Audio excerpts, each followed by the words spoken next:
everyone, welcome back to another video from EurekaCrystalBeads.com. Before I get started with today's video, just a little reminder to check out the rest of our channel, and if you like what you see, hit that subscribe button. So what we're going to be making today is going to be utilizing some soft flex beading wire. This is the fine 014 diameter. This is actually in white, because we're actually going to be leaving a lot of this exposed for this design. Also going to be utilizing a selection of beads. You can really use whatever you like. I picked some Czech glass beads. I have some drucks, some fire polish, some spacers, just in a variety of sizes and a color scheme that I was happy with. I have some micro crimps. So these are 1mm by 1mm tube crimps. I have a clasp. Any clasp you'd like is fine, though I would pick something a bit on the smaller side since the necklace is going to be pretty lightweight. And I also have two larger size crimps, and this will be for the ends that actually attach to the clasp. Actually, one last thing is I have my little magic weapon here, which is a coffee stirrer straw. So next time you're at your little your Dunkin' Donuts, your local coffee shop, make sure to grab a couple of these because these will come in handy for these types of projects. And if you've seen some of my other videos, you may remember me utilizing this for pretty much the same purpose actually in the tin cup knotted necklace video.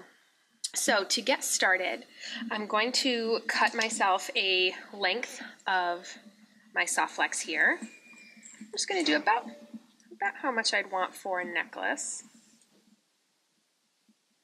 And that'll be good to start. I'm just making it for a sample, so it doesn't have to be too precise.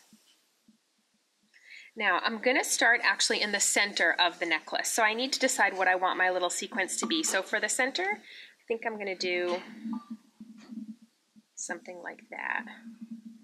So I'm going to go ahead and string that on. Oh, I forgot to talk about our tools. I have my little shears here that I use to cut my soft flex. I have a regular crimper tool and I have a micro crimper tool.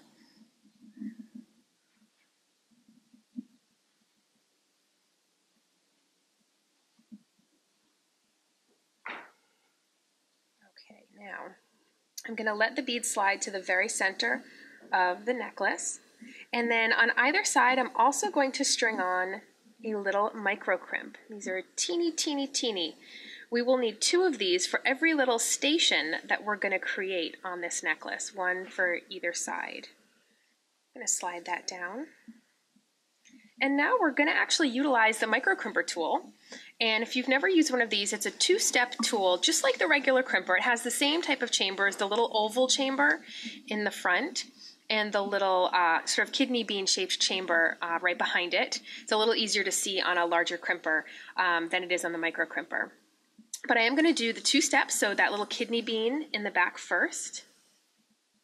Give it a nice little squeeze, and it doesn't take much pressure. And then I'm going to put it up on its side, and I'm going to put it in the front chamber, and I'm just going to take that little kidney bean and just fold it in half, and it becomes this nice teeny, teeny, teeny little crimp bead.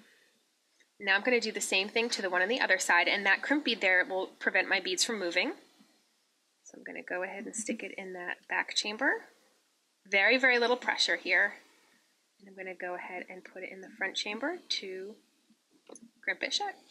Now, because this style of necklace leaves the wire exposed, we have to have a measurement for in between each station, and that's what the coffee stirrer straw will be great for. So I'm going to take the little piece of straw, and you can cut this to whatever length you want. This will be the length in between each of your bead segments. And now I'm also going to string on one of my micro crimps, and I just want to make sure that I don't let it slide down into the straw because I need to have it exposed. And I'm going to go ahead and do the first step, and right now I'm holding it with my crimper, but I haven't squished down yet, so I can still move it. And I'm just going to bring that right up against the crimper, the little straw piece. Now I can actually slide my straw piece off, and you can see that I have my space there. I'm just going to go ahead and do the second step of the crimping process, putting it up on its side so I can squish my little kidney bean flat. Again, I can't stress this enough. It's very, very little pressure. Now I'm going to go ahead and do the same thing on the other side. Because remember, we're working from the center out.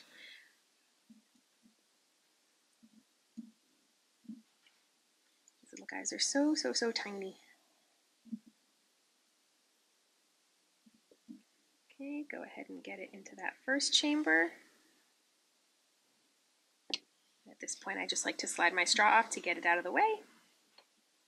And then put it in the front chamber just to fold it in half.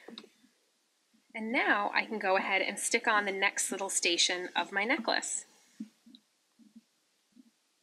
So I like to kind of work both sides at the same time. I just find it's a little bit more efficient.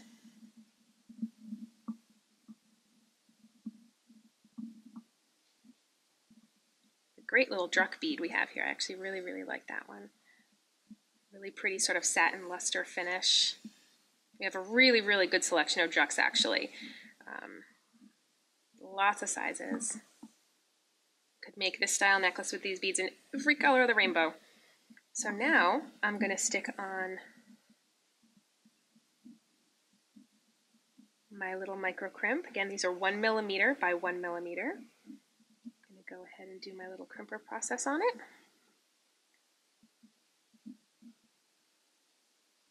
There we go. And then just the other side.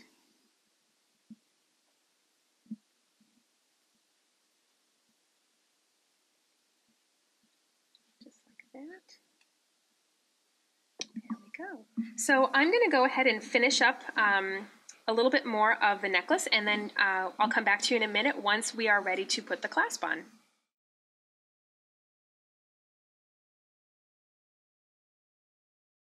Good. Okay, so now I've gotten the majority of the necklace done here, so I'm going to be wrapping up the final little bit. So I'm going to stick my straw on one final time for this side, one final time for each side actually. So I'm going to get my little micro crimp crimped into place. Now for the very back, the part that'll be on either side of the clasp, it's up to you whether you want to do the same bead sequence or something a little bit smaller. I think I'm actually going to do something just a little bit smaller for the very back. So I'm just going to do half of that bead sequence and just without the druck. So once I've put on the last little segment of beads, and that's going to be right where my clasp is, I'm going to use my larger size crimp. I'm going to thread it onto my wire here. I'm going to go through the loop of my clasp. I'm going to feed it back through my crimp bead. And I always like to go back through at least one of the beads if I can. You never want to, if you can help it, clip off your wire right at the crimp, because if it ever starts to slip, you really won't have any time to catch it. And then you just pull it down. You always want to leave just a little bit of wiggle room for your clasp. You don't want it too tight there, just as little stress as possible on that section. And I'm going to use my regular crimper now. Do that little back chamber, which turns it into that little kidney bean. And then I'm going to put it up on its side. I'm going to fold it in half. So I have my larger kidney, or my larger folded crimp. And then this little last bit I can snip off. I'll actually use scissors just to get a little bit closer. Okay, and then just to lastly do the other side, we're going to stick that straw on one final time. You do want to remember to slide that straw off once you're done, otherwise you're going to have a straw that is in place in your necklace, and you're going to have to slice up it carefully with scissors to get it off. Hopefully you don't forget though, at least in this case it is bright red, so. Stick my last couple of beads on there, along with my larger size crimp bead. And the reason I'm using a larger size crimp at the end and not just another micro crimp is because with these micro crimps and this thickness of wire, it's only the wire going through the crimp bead once. You're not having to double back through it like you are in this case. So for this part here, because the wire has to go through it twice, that's why we're using a larger crimp. If I wanted to use a micro crimp, I would have had to have gone down to the very fine diameter soft flex. Or at that point it's called soft touch. But then you have a necklace that's a little bit too dainty and it can kink up a little bit easier. Pull this down. I'm going to go into my kidney bean chamber and put it up on its side so I can fold it in half in the front chamber. And that is all she wrote, folks. I'm going to use the scissors just to get a little bit closer than I could with my shears there. You have this really adorable little sort of stationed necklace. It's very similar to the tin cup knotted necklace that we did on a video last week, if you saw that video. Similar look, only that used silk and knotting. And this one uses the soft flex. It's a little bit easy. You don't have to deal with the knots in the silk. So this is a great alternative. And this is actually a great beginner project because it's also sort of instant gratification because it works up really, really quickly. And then that's that's it. And again, I used some just Czech glass beads. We have these brand new Czech mixes that are up on the website, and they would actually be really, really fantastic for this because they have a variety of both sizes and shapes with the Czech beads, and they would make a really beautiful, beautiful necklace like this. So make sure to check those out. We'll link them below. Until next time, guys.